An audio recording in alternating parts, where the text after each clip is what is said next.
That was really, really bad. My brother works at a barbecue restaurant, and I asked him to bring me some yams. And I was like, because they're mushy. I shouldn't be eating mushy things this week. I should just be on all liquids. But I felt like my stomach was ready for it because, I don't know, liquids weren't doing anything for me. The whole time I was in the hospital, I probably drank a half a Gatorade. That's terrible. That's terrible. And probably ate 2 spoonfuls of Jello. I'm just not hungry. When the food gets there, I don't want it. The broth stinks. Food starts to stink. My mom had a cracker, and it was just making me so nauseous, and things just smell different. I look at food differently, and it scares me now. But however, I had the yams, and I mushed it up really, really good with my macaroni. Why would I do that?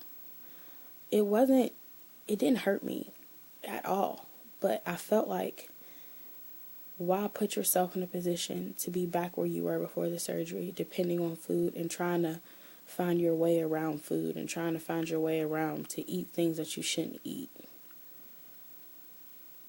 One thing I can say that I was scared before surgery is that I thought I would not know when I'm full, because I had that problem before surgery. I would just eat and eat and eat until I was like passed out full or sick. And I thought I would still have that problem after surgery, but I know when I'm full now.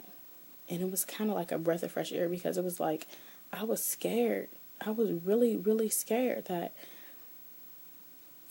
I wouldn't be full, and I would put myself back in the same position and potentially hurt myself more because of the restrictions on my stomach now. Before, I was just killing myself emotionally. I wasn't really killing myself physically. Well, I was killing myself physically, but now it's like I can really, really do more damage to myself with the surgical restrictions I have. I'm just looking at my notes. I wanted to make sure I covered everything with you all. Like I said, I wake up every day telling myself it's a new day. In my head, I don't want to take my pain medicine because I feel like in my head I'm going to get addicted to it. But it does help. It does help me sleep. I take it within 2 hours. Within an hour, I'm asleep. And I like it for at night, but during the day, I don't like it because, like I said, I am a college student. Just because I decided to get surgery, I mean, God willing, I did it on spring break, but just because I decided to have surgery doesn't mean my life stopped. I'm only taking 12 hours a semester, and that's very minimum for me, but I still feel like I'm overwhelmed with just preparing for surgery, and I also work part-time in school that I feel like I'm just like, oh my gosh, I still have work to do. Like, I don't have time to be sick. I don't have time to be worried about, like, I have work to do. I won't be returning to school until like 2 days after spring break because they have to take my drain out, and I understand that, but I still feel like I'm behind. Like, I had a plan for myself, and I'm not following the plan I had for myself. I mean, I know that may sound crazy because you really can't plan when you have major surgery, but I just feel like I had better plans for myself, and I'm not following them.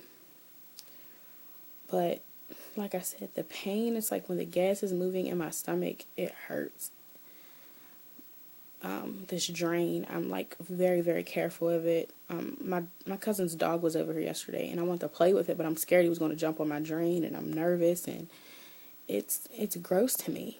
Like, my stomach feels like someone kicked me, and then I did a million crunches. It's like so sore. I sleep in the middle of the bed on my back, and like I try to turn a little bit on the night, and it hurts a little bit, but if I turn on the left side of my body, it's good, but the right side where the drain is, it's like it hurts to touch it. So I try not to really deal with that.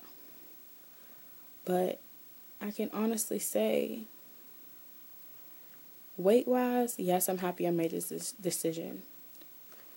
Not feeling like myself, I don't like that I don't make that decision. I just feel like I'm stuck in like this surgical nightmare. But overall, my health-wise, I've been doing well. I really need to get more liquids in and more fluids in because I do not want to get dehydrated. I really do not. This is all new to me. This is very new. I understand this is a new life for me. I thank God every time I wake up that He gave me an opportunity to start over because I was really killing myself with food. And I don't think people realize that food is an addiction. It's not just like cocaine, just like shopping. Food's an addiction. Like, I always joke with my friends, like, how do people get hooked on cocaine? Like, how do you start doing cocaine and does your friend bring cocaine around, or how do you start doing cocaine? I never understood it, but I realized that how do people start using food as an addiction? People use cocaine to cope. People use cocaine to sleep. People use cocaine to get away, and I use food to get away. I've dealt with things in my life. I think I've seen a lot more than somebody 21 years old should have seen, but I've dealt with things in my life where I've used food to cope. Food won't hurt you. Food won't leave you. Food won't lie to you. Food will satisfy you when no one is around. And that's what I learned to cope, and it has brought me to 262 pounds. So I understand how this addiction can kill you, and being that I get to start over and within itself, like, this is rehab. This surgery was like an inpatient, outpatient rehab, and I'm still dealing with the rehab. I'm sorry, my phone is ringing, but like, I'm still dealing with it. It scares me some days. When I wake up, I'm like, usually I would be eating right now, or usually I would be telling myself I'm hungry. I would be at a McDonald's drive-thru trying to get a breakfast, or me and my dad would be at a Bob Evans or somewhere to eat, or Pamela's eating somewhere. That's how my dad and I, that's how we go on dates, but our dates consist of let's go eat. That's really not good. So I'm ready to rework my life, not so much with food. Like I said, I'm thankful for the pain medicine, but I try not to weigh heavy on it because I'm scared to get really dependent on it. I'm really thankful for my mom. She's really stepped in and made sure I had everything, and she's really just been there for me. And my good friend Ashley, I don't think she really realizes how she's been really there for me this week, as well as my other friends and family. But she really opened my eyes this week, how she's really been here when she didn't have to be. And I really appreciate that. Like, she's really been here, and she's been here when she could have been doing anything else. But she just, even when I was sleeping, she was here. She would text me to make sure I needed anything, and I really appreciate it. But besides that, like, I'm really blessed to have had this surgery and for my mom's insurance to cover it, and she not badger me about co-payments or anything like that. Her just taking care of it. I'm thankful to start over. I'm thankful. I feel like this video is the first video I'm really, like, just breaking all limits with you all and just really letting you guys in, because I feel like it's needed. I feel like you can only be a shell for so long. You have to really, because I can help people, and as many people as I can help, that's all I want to do. That's all I want. If my story can help someone change, that's all I want to do. If my story can help someone else, that's all I want to do. Let me just tell you guys one more thing. My mom today came in from working out, and she made like a homemade vegetable pizza.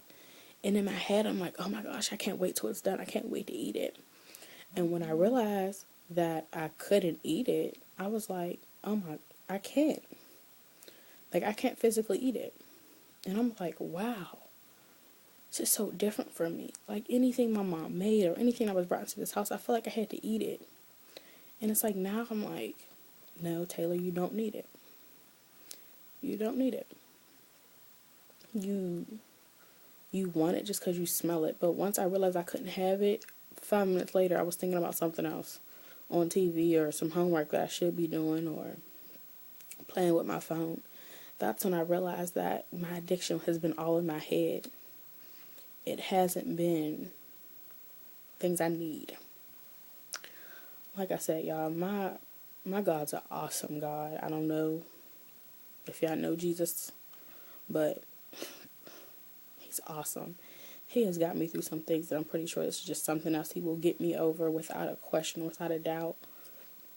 I've been pressing in and praying and really coming before God with all my insecurities about this surgery, and just asking God to really like reassure me and put in my heart the things I need to do and just change me, transform me.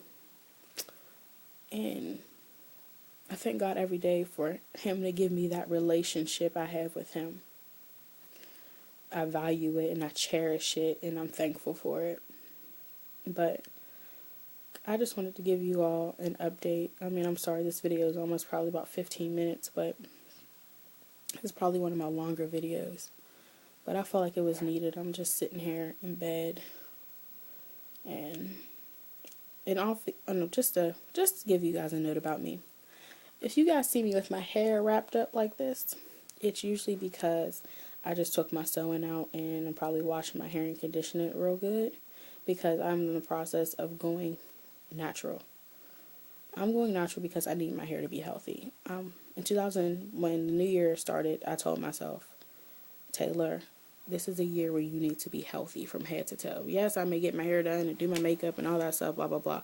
But that's not being healthy. That's being pretty, vain. I really wanted to make sure I was healthy. Eating, exercises, surgery, my hair, down to even taking care of my nails. I may get my nails done, but I really want to take care of my body.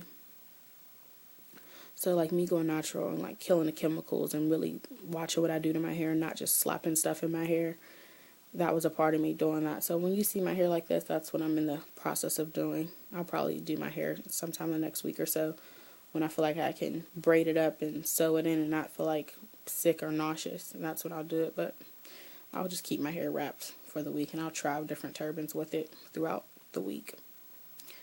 But guys, thank you for listening to me ramble on for almost 17 minutes now. I just felt like I wanted to express how I was feeling these last couple of days. I go to the doctor's on Tuesday, and then I will head back to school Tuesday. I cannot wait to get this drain out. It is like a clingy friend that you can't get rid of, and I just want to get this drain out. I hate it. So once this drain is out, I feel like I can probably move a little bit better and not feel so like touchy about things. But this is Taylor, and I'm just signing out with you all. I hope you all have a wonderful Sunday tomorrow and have a blessed day. Bye bye.